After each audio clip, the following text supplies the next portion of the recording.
your team tends to be very guard heavy, but today it was your bigs that really shined. Can you just speak to what Eli, Dave, and Matoush really were able to do, especially in Jakob's absence? Yeah, starting with Eli, especially in the second half, and even he started to wield his way in the first half, finishing.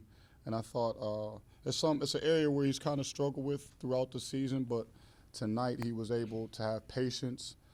His offensive rebounds were huge, and then he stepped up to the line and made his free throws. He's been I don't quite off the top of my head know what he's shooting percentage-wise, but I get to watch him every day, and he's putting forth the energy and effort when it comes to trying to be a better free throw shooter. And tonight it was on display. But I think overall he had a lot of balance in his game. I told him he grabbed only rebounds he wanted to grab was offensively though, but we'll work on that.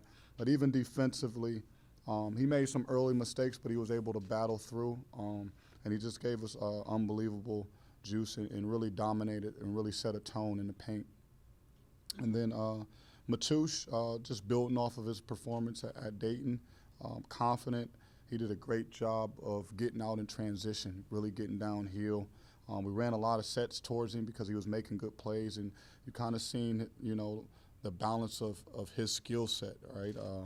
And in a lot of ways, man, it's always been a confidence thing with Matoush, even since he arrived his freshman year. If you can get him to really believe in himself and understand what he's truly capable of, he can start to put together performances like he did tonight. And not only did I think he was good offensively, I thought defensively he was on time. He challenged guys, and he really got after it and rebounded well too.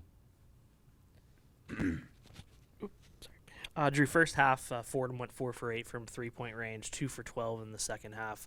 How would you kind of assess just the way you guys were able to defend the long range shot? Yeah, we didn't defend it in the first half. I think we thought we did, but if you watch any film on Jackie Johnson, you better pick him up from the parking lot, because what they thought was good defense, it wasn't truly good defense, and he likes those shots, and he took them and he made them. I just didn't think early on we had enough juice. I thought we played with a temperament that was almost sad. And I was just kept imploring the team that we got to be able to turn it up.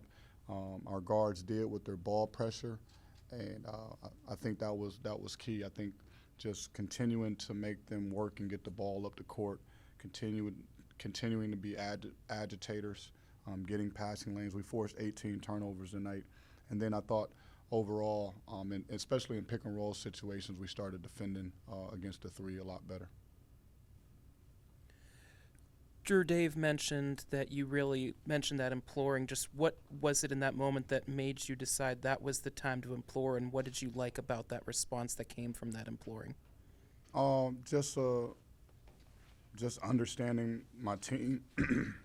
Just understanding my team. Even in walkthrough this morning, I didn't really have a great vibe. And sometimes you don't want to judge every practice and every walkthrough. Is that how the game is going to turn out? But I didn't think we had, for some reason, we couldn't just turn it up. I knew we had energy. I felt like we weren't fatigued.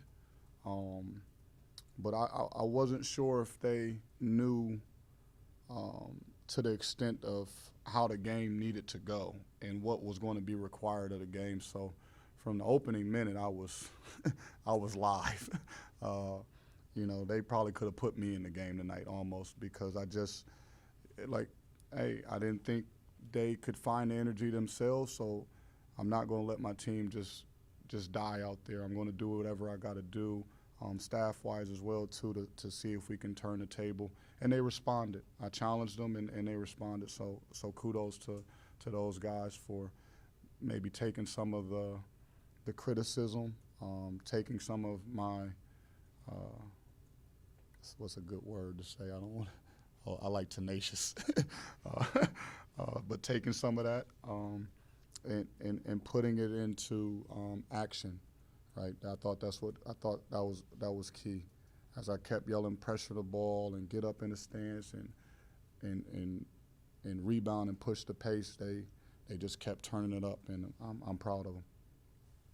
Drew, you've not really been a good free throw shooting team all year. Don't remind us of that. I think maybe some of the close games would have maybe been reversed with the free throws. You're Absolutely. 21 for 26 tonight. Corbett was 4 for 4. What's your reaction to all of that? I mean, do you think they reacted to your tenacity?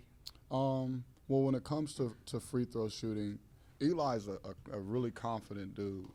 You know, he believes he's going to make them, and he's put a lot of work in. Jay Sean, on the other hand, he's had some big time struggles, and you know, I got to give our assistant coach a lot of credit. Jules Sullinger, he went back and watched his Chicago State film, all of his free throws, and said, man, there's the 70% shooter. I don't know what's wrong with what's going on with Jay Sean. And he just started to compare the film. And there's a huge difference in what he was doing at Chicago State to what he's doing now with the rhythm of his free throw shooting. And, you know, I spent some time with him yesterday just to kind of be a whisperer and see if we could get him back in that form of being on time with his release. His release was just off, his timing. He thought he was using his legs and he wasn't. But tonight I thought his motion and his legs were all in rhythm, right? There's a certain rhythm that goes to shooting, and he had it. And it looks like he's a 70% free throw shooter, right? At least elite 100 tonight. So hopefully he can continue to build on it. And I think it's going to actually build some confidence in his finishing. I think he'll start to finish around the basket because the free throw line has been such a dramatic place for him this season. If he can build on shooting the ball better there, I'm willing to bet he's going to have more complete games when it comes to finishing around the basket. That's just my thoughts. Coach, you guys are now entering really the home stretch of the A-10 schedule, 5 games to go, and got some big matchups coming up. How are you keeping your team on the same page and focused? Yeah, we got to continue to turn it up, and you have to embrace this time. I've been around a lot of basketball on teams, and it can go either way, right? You can fake it and act like you're really into it and really go flat. You can completely tank and say you're done with it, and that'll show up too. Or you can embrace the moment, love the opportunity. Don't take these moments for granted. You know, and when you say that, everyone thinks about the upperclassmen, seniors, but really it's everybody, man. You don't get these chances back. Whether you're a freshman, whether you're a sophomore, like you have to treat these times with care and really go after it. So when I talk to them, I'm not just speaking to, you know, our seniors. I'm talking to everybody that, listen, we have, 5 games left that are guaranteed to us, 6 if you include maybe the first round. Like, what are you going to do with that? Because if you mess around with those, like, you'll think on that for a long time, and you don't want to get to the end of the season. You don't even want to be 5 years down the road and think about, man, my sophomore year, I laid down, right? I didn't finish hard. I goofed around. Like, who wants to live with that? Because you will. Like, competitive people, like, that stuff sticks with you. That's regret, and I don't want them to have any regrets. Coach, Eli was playing with real fire in that second half, especially on the offensive end. What kind of sparked that with him? Just confidence, man, and it was a physical game. I think that game and being in the interior was catered to him a little bit, right? Chimbilla, Zona, those are some big guys, man. They willed a presence in the paint, and he was able to, you know, show his strength. And we got him some good touches around the basket, and really I think it was the offensive rebounding. He let that energize his game. When you start to feel that dominant of just being able to snatch your rebounds at any time, like, I think it just creates its own energy. So he let his game kind of build off of that. Coach, it's been a minute since you've had 5 guys score in double figures, but tonight you had 5, almost 6. How big is that for confidence as, to Jack's point, you are in the home stretch now?